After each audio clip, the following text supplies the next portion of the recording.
Our guest today started off on America's Next Top Model, but honey, she is now one of America's next top stars, killing the game in Hollywood and more beautiful than ever. Please welcome back to the Sparkle Couch, Isis King. Hi. Yes. Hi. Hey Queen, hey gorgeous. Hey Queen. It feels like, honestly, for me, it feels like forever. You look like you haven't aged a day. You've only had a perfect Hollywood glow up. Oh, thank you. I'm trying. I'm trying hard. You've had an incredible couple of years. Thank you. You've done a lot of work and you've really just shined. I'm trying. You know, this is still, people look at my story and think, oh, you know, you have it easy, and they don't understand, like, the moment is really just now starting to happen. So I've been doing this, kicking down doors and, like, doing the hard work for, like, 12 years, and now the moment is happening. So for me, it's still fresh, too. And it's just about keeping the momentum going. Yeah, I mean, and the momentum is building up, honey. You had an award season like nobody else. Oh, thank well, we'll you. talk about that later. First, it's time for us to get to the tea. The tea. So you recently had a chat with Jay Manuel about your time on America's Next Top Model. I keep forgetting how good you are with doing your research before, because literally, like last time, you were, I think, one of the best interviews I've ever had, and you asked questions that I think people usually don't. So I just remembered that just now, and yeah, I'm ready. Well, Tyra came under a lot of heat a couple months ago when old clips of Top Model came out, and I thought, who better than you to really give your opinion on what it was like on set and what you thought of that whole thing going on with Tyra?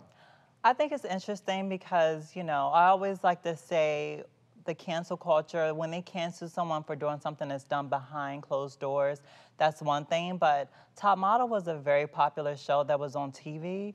Everyone saw everything. I feel like we're judging it from today's viewpoints because all the things that happened to me back then, 90% of the comments and feedback were exactly like the girls in the house.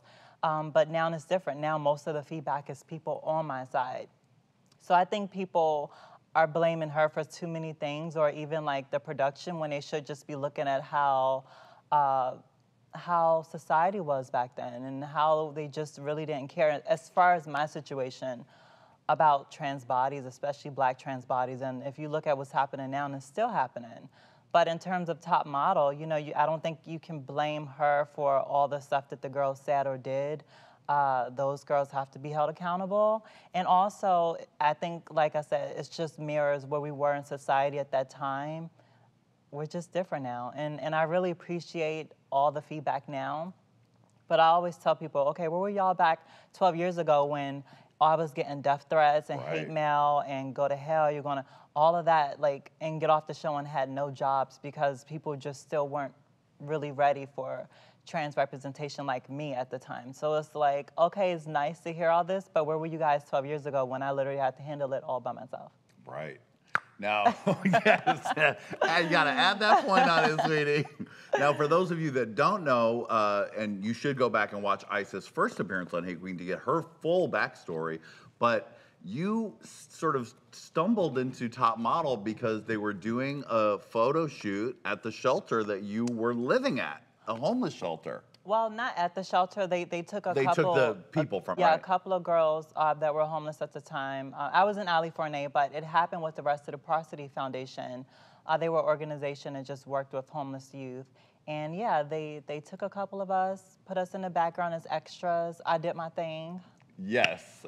And I did my thing, and like, here we go. That was at the end of 2007. When I did that, and it premiered like the beginning of 2008, and I'm still like hustling. I mean, the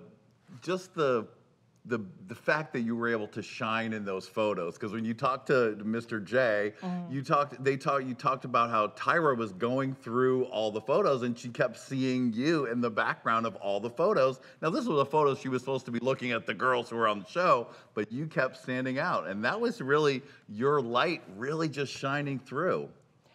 It's crazy because it happened so long ago, and it's just so cool how something so long, like people are still so relevant right now, and especially in quarantine, and people are still interested about the situation. I'm like, wow, I was in the background literally almost 7 years ago. I mean, 13 years ago. Yeah. And it's like, wow, if I got $1 though for every time, cause I was just a girl living in a shelter. Like if I would have had a coin for every time I heard a situation about the show or how was your time there, I would be in a penthouse somewhere, honey. Yes, you would, sweetie. I'm like, where's my penthouse? Right, exactly. When they asked you to come back and be on the show, and you were still living in the it was the California Center where you were living, right? Yeah, I was living in California Center. Which is a very important organization. New York helps queer youth to get a head start and to get some stabilization. Yeah. So you were there. They wanted you on the show. Mm-hmm. They kept trying to get you on the show. Yeah. And you didn't feel like you were ready. You had just started your transition, right? It's not that I didn't feel like I was ready. I had the momentum then, like in the background, but when I really thought about it, I was just like, I don't know if I really want this. Like I walked to the train from like the shelter, I'm just out and alone. And I just thought about my safety and how that could potentially affect my safety. And if it would be worth it. Are they just trying to use me? Like, why do they want me? I just started my transition. I didn't have no boobs. I'm only 5'7". Like, do they really want me? Right. So I think that played in my head and just the unknown as far as like where I was in my life and what it could bring. I didn't really think about the positive things. I just thought about I'm still a Black trans woman. Yeah. And I'm still at the time living in Brooklyn and Bedford Nostrand train stop. Like Yes. I was out there, and I had to take all that into consideration. And then I just kept getting a call, and Kara Barnett, who was the wrangler, she finally called me one last time. And I remember I thought about it. It was a few days before. I didn't know it was only a few days before. But the person one of the people I was closest to at the time was just like, put all the pros and cons on paper. And the only real pro was I could possibly get my gender reassignment surgery. And I was just thinking, if I share my story, maybe I can get that. And I just put that out there in the universe. And she called back one more time and I said yes. And she said, okay, I need you to get all this paperwork like done. I want you to meet such and such. This guy is gonna help you film your tape. He's gonna get the paperwork like all within 48 hours. And literally within 48 hours, I was in LA. It was crazy. I got my first suitcase. I got on my first plane. I wasn't expecting it to be like that close. But the way she was pressuring, I was like, okay. I was just like, you know what? I'm gonna make the most out of it. Okay. And that saying okay that last time, it literally changed my life. You really said something telling. You were fearing for your life in many different ways, because being a Black trans woman in the world, in the city, in Brooklyn, certainly not easy then and not easy now, but also opening yourself up to TV cameras. Certainly 2007, 2008 wasn't the most enlightened time on television when it came to transgender women. How did you feel like your portrayal on the show was when you saw it back? I think it was good. I think maybe the fierce parts of me weren't really there or weren't really shown. I think the more vulnerable, shy parts were shown. But say like in the pool when the girl pushed me, I got right out the pool like, did this bitch push me? I got right out the pool, followed her in her room, asked her, she, oh no, I didn't, and I'm just like, oh, okay, because like, and they didn't show that. And it's just, I still get people come up and say, don't worry, stay strong. I'm like, I am strong. Right. I'm good, okay? I followed her to her room and let her know what was up. But honestly, I'm glad that I was portrayed as a positive or sweet person, because I think that is my personality. And I think that it could be really hard to get work for some people being portrayed as a bitch or a mean person on reality TV. And I see how the people that bullied me still get like horrible stuff now. And so I'm glad that they just saw me as a good person, because, it's 12 years later and somebody might still have to have their comments cut off. Exactly. Not I. That's right, sweetie. Now, when you got off the show, you had to still go back to the California Center, and then you were suddenly on TV. What was that like? Well, actually, because I was in a ballroom scene at the time. Right. So I left Ali Fournier to go on the show. And then I came back and I slept on my house father's floor and on his couch for a while until Tyra surprised me with the surgery on her talk show, which was that fall. So then I moved back home and had the surgery and recovered back at home. But before that, I was actually watching it air, sleeping on my house father's floor.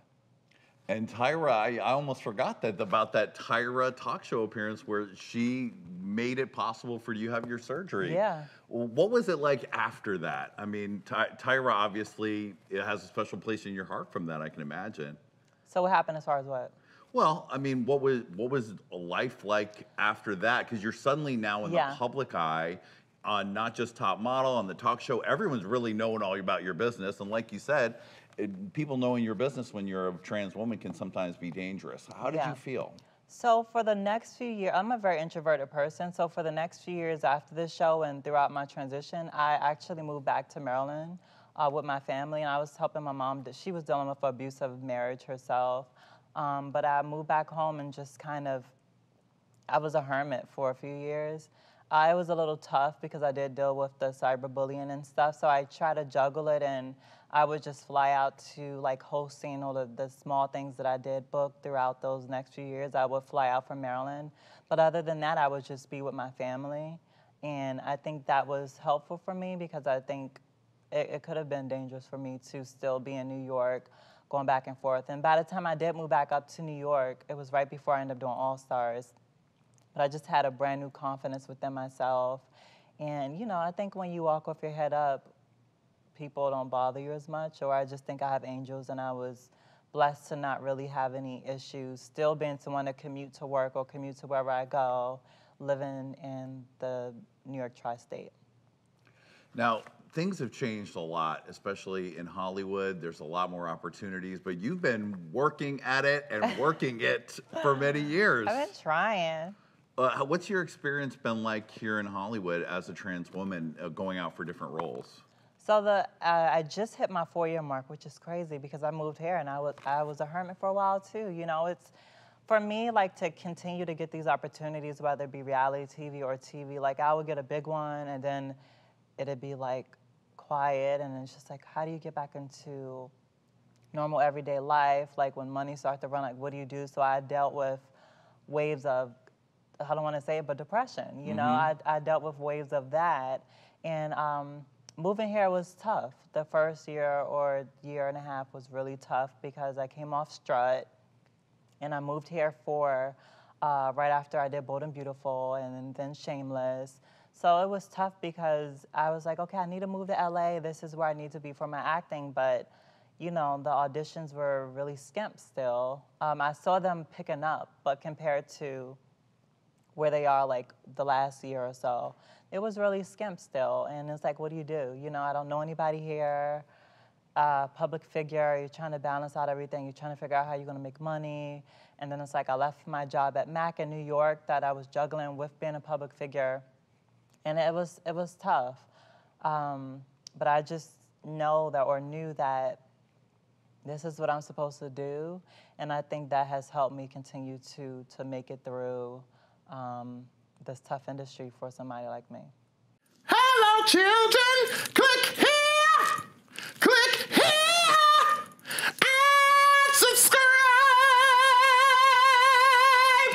You're welcome.